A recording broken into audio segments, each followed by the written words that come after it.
파동의 성질과 이용, 중단원 마무리 문제 풀어보도록 하겠습니다. 1번 오른쪽으로 진행하는 파동의 어떤 순간 모습을 나타낸 거고요. 위치 그래프인 거 확인해 주시고요. 점선, 저 같은 거 초록색으로 표현했는데 0.2초 뒤 모습이라고 합니다. 자, 그러면 이제 이렇게 0.2초 뒤에 저런 모습이 된 건데, 일단 쉬운 거부터 좀 걸러내보면, 기억, 진폭은 0.3m가 되겠죠? 네, 니은, 진동수. 진동수 찾으려면 이제 주기를 먼저 찾아줘야 됩니다. 그럼 지금 보면은, 여기서 여기까지 간 거면, 4분의 1칸, 이제, 한 번 진동, 그러니까 여기 있는 애가 여기까지 간 거를 한 번 진동했을 때 여기까지 가는 거잖아요. 여기서는 4분의 1회 진동한 거랑 똑같습니다. 그래서 4분의 1회 진동할 때 걸린 시간이 0.2초잖아요. 그러면 1회 진동할 때는 0.8초가 걸리겠네요. 근데 우리는 1회 진동할 때 걸린 시간을 주기라고 부르기 때문에 주기는 0.8초가 됩니다. 그럼 진동수는 주기분의 1로 계산할 수 있기 때문에 0.8분의 1은 고치면 1.25Hz가 될 겁니다. 그래서 니은은 맞는 말. 그럼 속력은 나온 거죠? 속력 같은 경우는 여기가 0.6인데 한 번 진동할 때, 그러니까 여기서 여기까지가 우리가 원하는 파장값이 되겠죠? 여기가 0.6이면 이거는 0.4가 되겠죠? 그러면은 속력은 진동수 곱하기 파장이기 때문에 진동수 구해놨죠? 계산하기 쉽게 0.8분의 1이라고 쓰겠습니다. 곱하기 파장 0.4면은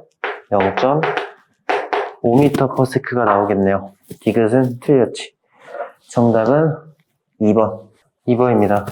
굴절률이 N1인 매질 1, 그리고 N2인 매질 2 피지 진행을 하고 있고요. 일단 보시면 어디가 빠른지 바로 보이죠? 각도가 크면 빠른 거기 때문에 매질 1에서의 속도가 매질 2에서의 속도보다 빠른 겁니다. 기억, 빛이 굴절하는 까닭은 1보다 2에서 느려지니까 꺾이는 거 맞는 말. 니은, 파장. 우리가 파장은 우리가 굴절이 일어날 때는 진동수는 바뀌는 게 없기 때문에 빠를수록 파장이 길어요. 근데 V1이 V2보다 크잖아. 그러면 람다1이 람다2보다 길어야 됩니다.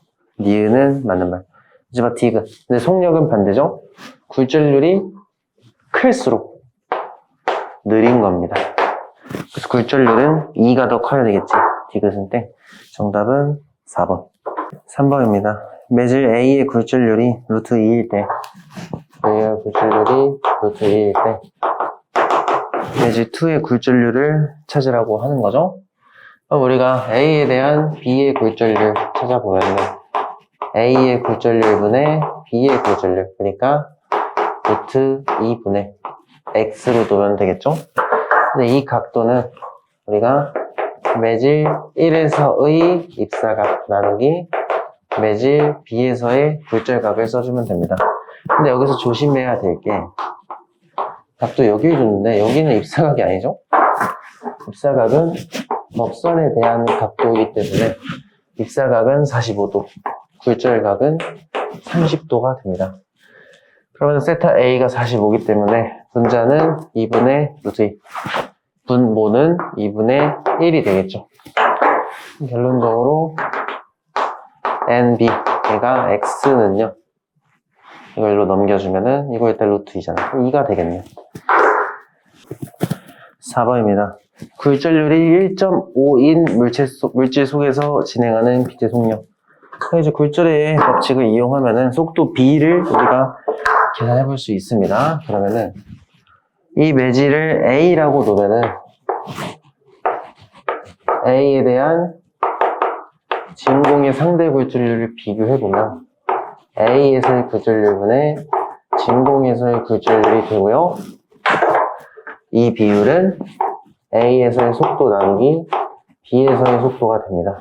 여기서 B는 진공이 되겠죠. 그럼 VA를 찾는 게 결국에 문제니까 VA를 찾아보면요. A에서의 그리고 진공에서의 곱하기 진공에서의 속력을 이용하면 매질 A에서의 속력을 구할 수가 있습니다.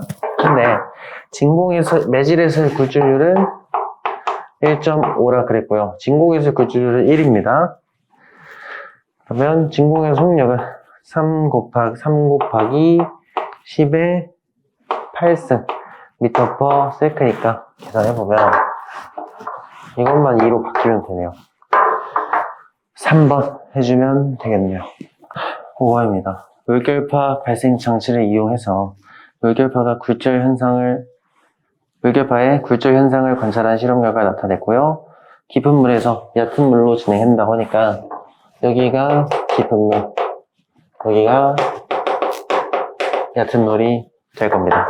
파장은 각각 6cm, 4cm고요. P점을 한 파면이 통과한 후 다음 파면이 통과하는데 걸린 시간이 0.5초라고 합니다. 이거는 이제 하나씩 좀 분석을 해보면 일단 여기가 P점인데 다음 파면, 그러니까 얘가 여기까지 오는데 0.5초 걸렸다는 거예요. 근데 파면은 같은 이상인 점을 모아놓은 거란 말이야. 예를 들면 얘가 마루면 얘도 마루라는 소리예요. 그럼 마루에서 마루까지잖아요. 마루가 다음 마루가 될 때까지 걸린 시간 1회 진동 시간이에요. 이거는 주기가 됩니다. 이게 0.5초 걸렸다고 하니까 주기가 0.5초가 되면 되는 거예요. 1번부터 한번 볼게요. 깊은 물에서 진동수는 주기가 0.5면은 진동수는 이거의 역수를 취해주면 되니까 2L가 나오면 되죠. 1번 땡. 2번 얕은 물에서의 물결파 주기는 2초다. 주기는 굴절 일어난다고 바뀌지 않아요. 여기서 0.5면 여기서도 0.5입니다. 땡. 3번 깊은 물에서의 속력은 8cm/s다. 깊은 물 우리가 진동수랑 파장을 곱하면 속력을 찾을 수 있잖아. 12cm/s가 돼야겠죠? 땡. 얕은 물의 속력은 4니까 4 곱하기 2 하면 8. 이것도 땡. 마지막 5번 물결파의 깊은 물에 대한 얕은 물의 굴절률. 자, 상대 굴절률. 깊은 물을 A, 얕은 물을 B라고 넣으면 A에 대한 B의 굴절률을 구하라는 뜻입니다. 이거는 A에서의 굴절률분의 B에서의 굴절률이 되고요. 이 값은 파장에는 반비례를 하잖아요. 또는 속력에도 반비례를 하고요. 또 이거 다 알고 있는 값이니까 편하신 걸로 넣어주시면 되겠죠. A에서의 파장이 6이고요. B에서의 파장이 4니까 2분의 3 1.5가 나오겠네요. 정답은 5번. 6번입니다. 신기루가 보이는 원리를 나타냈다고 합니다. 옳은 것은 기억. 공기 중에 밀도차 때문에 빛이 굴절하여 나타나는 현상이다. 우리가 앞에서 온도가 결국에 굴절이란 건 속도 차이가 발생하기 때문이잖아요. 근데 이 빛은요, 어디서 제일 빠르냐면 진공에서 제일 빠르고 공기, 물, 유리로 갈수록 느려진단 말이야. 이 이유를 다시 생각해보면요, 얘네들이 매질의 밀도가 높아지기 때문이에요. 매질의 밀도가 높으면 빛 입장에서는 방해하는 게 많은 거야. 그러니까 아무것도 없는 진공이 가장 속도가 빠르게 되는 겁니다. 그럼 이게 온도랑 뭔 상관인데, 우리가 온도가 높으면요, 입자가 활발해지다 보니까, 입자가 활발해지면요, 부피가 증가를 하겠죠? 그럼 밀도는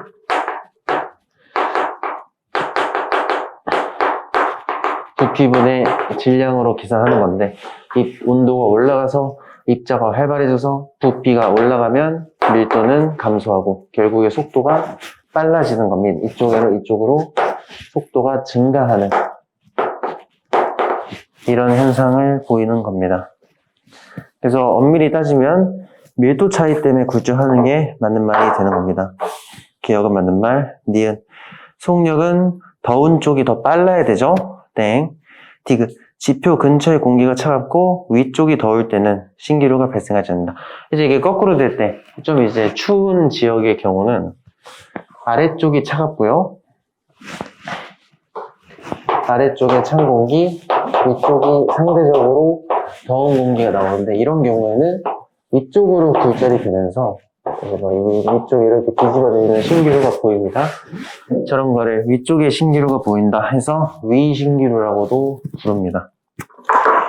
발생을 할 수가 있다. 그래서 디귿도 틀려서 정답은 1번 해주시면 됩니다. 7번입니다. 가는 소리가 낮에 퍼져나가는 모습, 나는 해안 가까이 들어오는 파도가 해안선에 나란히 들어오는 모습. 이에 대한 설명으로 옳은 것은 기억. 매질의 특성이 연속적으로 변하여 매질, 파동이 굴절한 현상이다. 지금 보면은 낮에는 온도가 아래쪽으로 갈수록 덥고요. 올라갈수록 온도가 감소를 하겠죠. 근데 빛이란 거, 소리라는 건, 파동이란 건 느린 쪽으로, 속도가 느린 쪽으로 굴절을 하니까 위쪽이 추우니까 이쪽으로 서서히 하면서 이런 곡선 형태로 굴절이 일어나는 겁니다. 마찬가지로 이 친구들도 물이 들어오다 보면은 얕은 물이 속도가 느리니까 얕은 쪽으로 흘려가, 여기에 이제 물이 있고 없잖아요. 그러니까 이쪽으로 꺾이려고 하니까 이렇게 물이 부족한 부분을 채워준다고 보시면 됩니다. 기억 맞는 말. 니은. 가에서는 공기의 온도가 높을수록 속도가 빠르다. 소리의 경우 온도가 높을수록 속도가 빠릅니다. 맞는 말. 디귿. 나에서는 해안선에 가까울수록 속력이 느리다. 해안선에 가까울수록, 그러니까 이제 육지에 가까워질수록 물이 얕아지는 거잖아요. 그럼 속도가 느려지는 게 맞죠. 정답은 5번. 8번입니다. 단색강 P를 매제 A와 B의 경계면에서 세타로 입사시켰더니 전반사 한 거고요. A와 C에서는 굴절을 했다고 합니다. 그러면 일단 보시면 A에서 B로 넘어갈 때 전반사 했다는 뜻은 A의 속도가 B에서보다 느리다는 뜻이니까 굴절률은 A가 B보다는 커야 됩니다. 그 다음에 여기서도 보시면 여기선 굴절을 했으니까 괜찮은데, 그럼 굴절했으면 각도가 크면 빠른 거잖아요. 근데 C가 더 각도가 큰, C의 각도는 요만큼, A는 요만큼이 되니까 C의 각도가 더 크기 때문에 여기서는 마찬가지로 A의 굴절률이 C보다도 큰 모습을 확인할 수가 있습니다. 기억. 굴절률은 A가 가장 크다. A랑 B랑 비교했을 때 A가 크고 A랑 C랑 비교했는데 A가 크면 A가 제일 큰 게 맞겠죠? 맞는 말. 니은. P가 C에서 A로 갈 때 전반사 한다. 지금 보면 C가 빨라요? A가 빨라요? C에서 더 빠르잖아. 근데 전반사란 건 느린 쪽에서 빠른 쪽으로 갈 때만 가능하기 때문에 C에서 A로 갈 때는 전반사는 절대로 할 수가 없죠. 땡. 마지막 디귿. 임계각은 P가 A에서 B로 갈 때랑 A에서 C로 갈 때보다 크다인데, 이거는 비교 좀 해봐야 됩니다. 지금 보면은 여기서 A에서 B로 갈 때 한번 봐봐요. 그러면은 A에 대한 B의 굴절률 이렇게 가는 겁니다. 이게 이제 임계각이라고 쳐보면 A가 B랑 굴절할 때의 임계각을 이렇게 놓겠습니다. 임계각이니까 90도가 되겠죠. 그 다음에 A랑 C의 관계에서 보면 A랑 C, 그러면 A가 C로 넘어갈 때의 각도, 임계각이라고 쳐봅시다. 근데 지금 보면은 여기가 세타면 여기도 세타거든요. 여기 억각이잖아요. 그럼 똑같은 세타인데 한쪽은 전반사 했고 한쪽은 전반사를 못했어요. 이 말은 이 세타는 세타 A, B 임계각보다는 큰 거고요.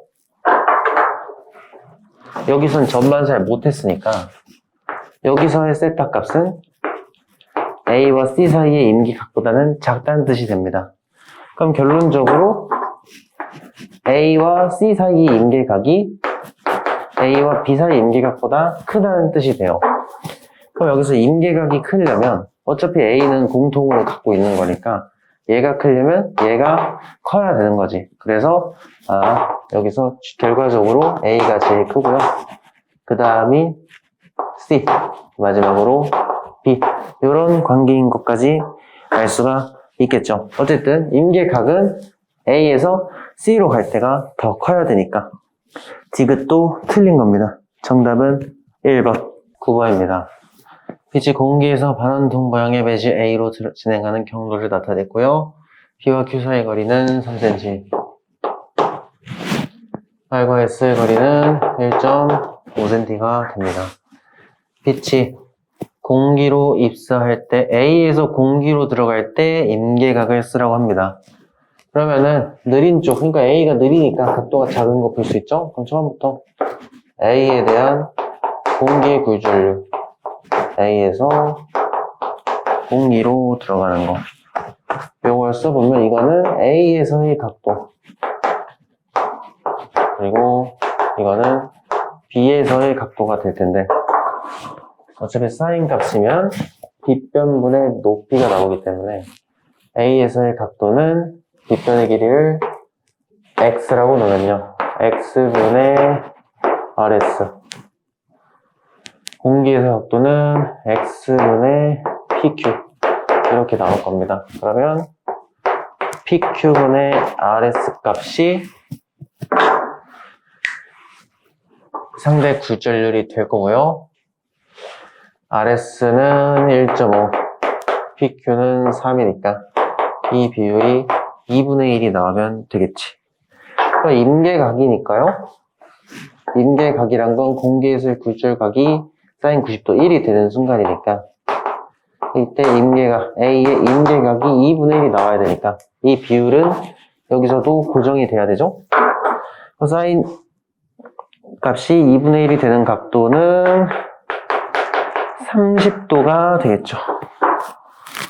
10번입니다. 그림 가는 레이저 빛을 물질 B에서 A로 세타 1의 각도로 집어넣었을 때 굴절각이 90도가 된다.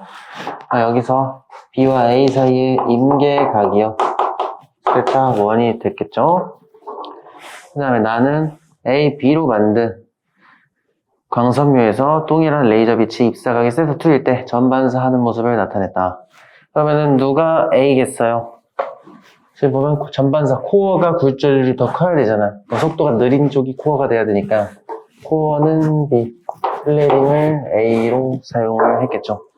기억, 빛의 속력은 코어가 더 느려야 된다. 맞는 말.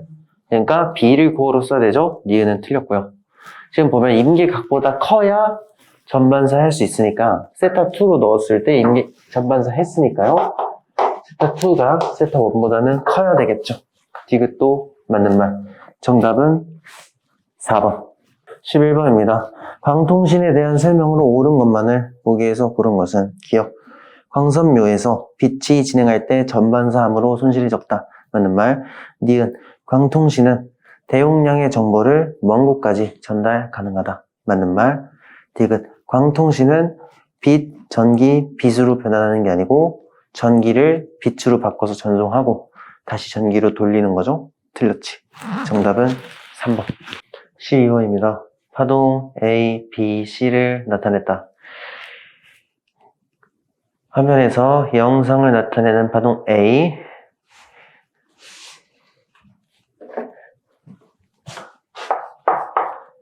영상을 나타냈다. 가시광선이 되겠죠? 두 번째, 스피커에서 나오는 파동. 스피커에서 나오는 파동이면은 소리가 되겠죠, 소리. 이거는 음파입니다, 음파. 음파는 전자기파가 아니죠. 마지막, 리모컨을 통해 나오는 파동. 이거는 적외선입니다. 한번 봅시다. 기억. A는 매질 없어도 전파 가능. 전자기파들은 매질 없이도 전파가 가능하죠. 맞는 말. 니은. B는 전기장과 자기장의 진동으로 전파된다. 그걸 전자기파라고 하는데 소리는 전자기파가 아니기 때문에 공기의 진동으로 전파가 되는 겁니다. 땡. 디귿. 파장은 A가 C보다 길다는데 적외선이 더 파장이 길죠. 땡. 정답은 1번. 13번입니다. 전자기파를 진동수에 따라 나타냈는데 에너지가 제일 큰 감마선 쪽, 이쪽이 진동수가 크겠죠? 또한 반대로 이쪽은 진동수가 작겠지 뭐. 기억. A 영역에 해당하는 전자기파는 자외선이다. A 영역이면 가시광선보다 진동수가 작다. 가시광선보다 에너지가 작다죠? 적외선이 될 거고요. 그럼 가시광선보다 에너지가 큰 B는 자외선이 될 거고, 자외선보다 크고 감마선보다 작은 건 X선이겠죠. 기억. A 영역에 해당하는 건 적외선이니까 땡. 니은. 위조집회 감별에 이용되는 전자기파는 자외선입니다. 그 잉크에 자외선을 쏘면 빛이 난단 말이야. 그걸 이용해서 감별을 하는 겁니다. 맞는 말. 디귿. 전자레인지에 쓰는 거는 X선이 아니고요. 전파에 속하는 마이크로파가 되겠죠. 땡. 정답은 2번. 14번입니다. 여러 가지 전자기파를 이용하는 사례다. 가. 흉부 사진을 찍는데 이용한다. X선이겠네요. 나. LED 신호등에서 교통신호를 나타내는데 빛을 이용한다는 거니까 가시광선이 되겠죠. 마지막. 와이파이. 무선 공유기 안테나에 이용된다. 이런 건 전파인데 보통 마이크로파를 많이 사용을 합니다. 기억. 가. X선은 공항에서 수화물 검색하는 데 사용한다. 우리가 캐리어 내부를 검사할 때 사용합니다. 맞는 말. 니은. 진공에서 속력. 모든 전자기파는 진공에서 공통적으로 1초에 30만 킬로미터 갑니다. 똑같고요. 틀린 거고. 디귿. 다는 파장이 가장 짧다. 전자기파, 전파가 파장이 제일 길어야 되죠. 틀린 거지. 정답은 1번. 5번입니다. 파장, 그리고 속력이 똑같고요. 진폭이 각각 6cm, 3cm인 파동이 반대 방향으로 가고 있다. 이때 중간 지점 P점의 변이를 시간에 따라 나타내면 뭐 그냥 표현해주면 됩니다. 시간에 따른 P점의 변이. 처음에 얘네들이 이제 도착할 때까지는 가만히 있을 거예요. 이제 처음에 1차적으로 가만히 있고요.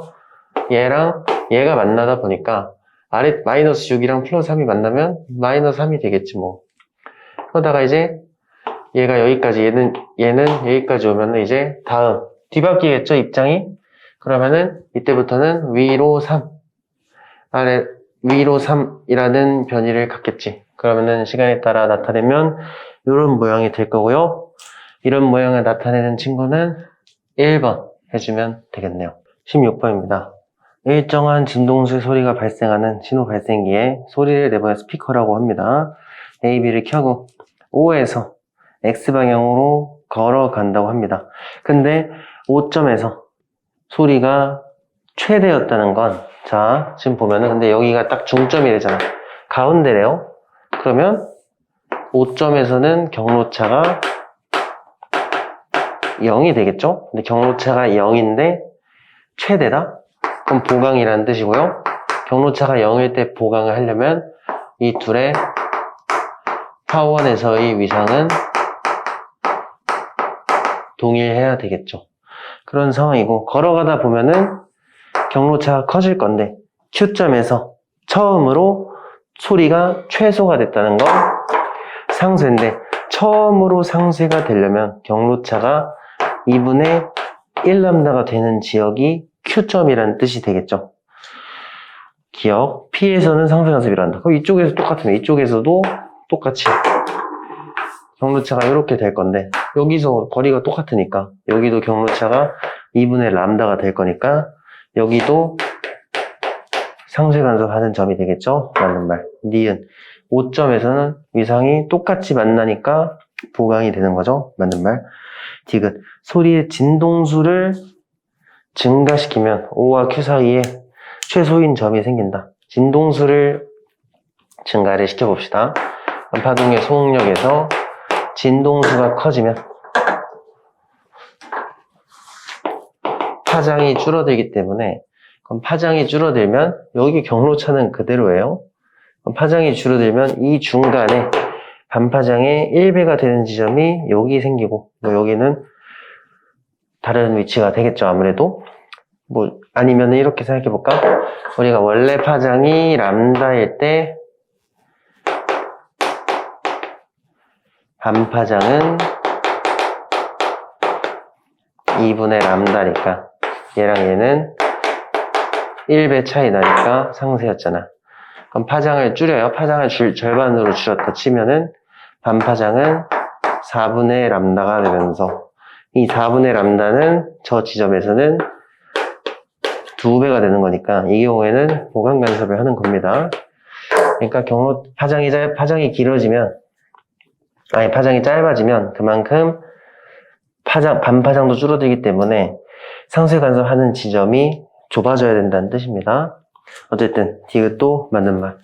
정답은 5번 17번입니다.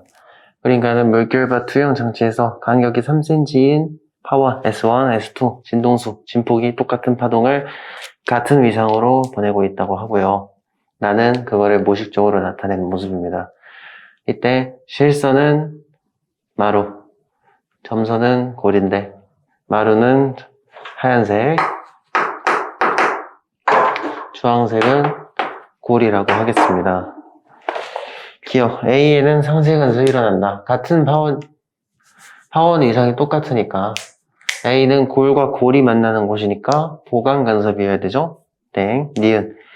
B는 마루니까 보강이잖아. 근데 물결파는 보강 간섭하면 빛의 밝기가 크게 변한단 말이에요. 맞는 말. 디귿. C에 도달하는 두 물질의 경로차는 0.5cm다. 이거 계산해보면 되죠. 요거랑 요건데 우리가 지금 파장부터 한번 체크해보면은 마루에서 마루 또는 골에서 골이 파장이잖아. 그럼 여기는 하나, 둘, 셋 3람다가 3cm인 거니까 람다는 1cm가 됩니다. 파장은 1cm짜리 파동이 되는 거고요. 그럼 두 칸에 1cm인 거잖아요. 그럼 여기는 하나, 둘 반이니까 2.5cm. 여기는 하나, 두 칸이니까 2cm. 경로차는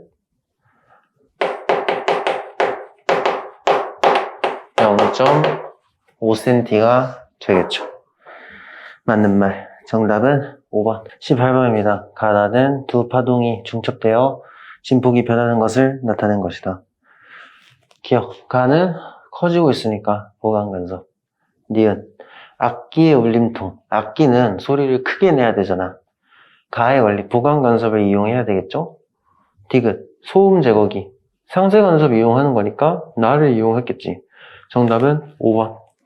19번입니다. 빛이 한 매질에서 다른 매질로 진행할 때 굴절이 일어난다. 굴절이 일어난 이유, 그리고 굴절률과 빛의 속력의 관계를 서술해라. 굴절이 일어난 이유는 매질에 따라 빛의 속력이 달라지니까 꺾이는 거고요. 이때 굴절률이 클수록 속력은 느려지게 되겠죠. 이런 식으로 써주시면 되겠죠. 20번. 광통신 과정을 나타낸 것이다. 원리를 쓰고 장점 3가지 쓰라고 합니다. 원리 같은 경우는 광섬유에서 빛이 전반사하는 것을 이용을 한 거고요.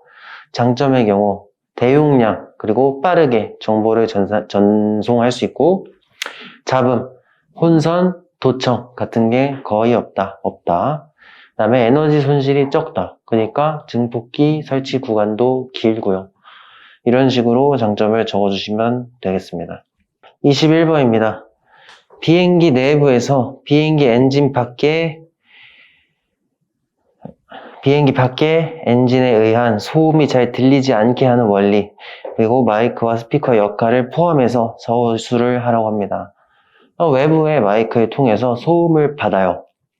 그러면 스피커로 그 소음과 반대 위상이 되는 파동을 만들어주면은 소음과 만들어낸 파동이 상쇄 간섭하면서 소음이 제거가 되는 겁니다.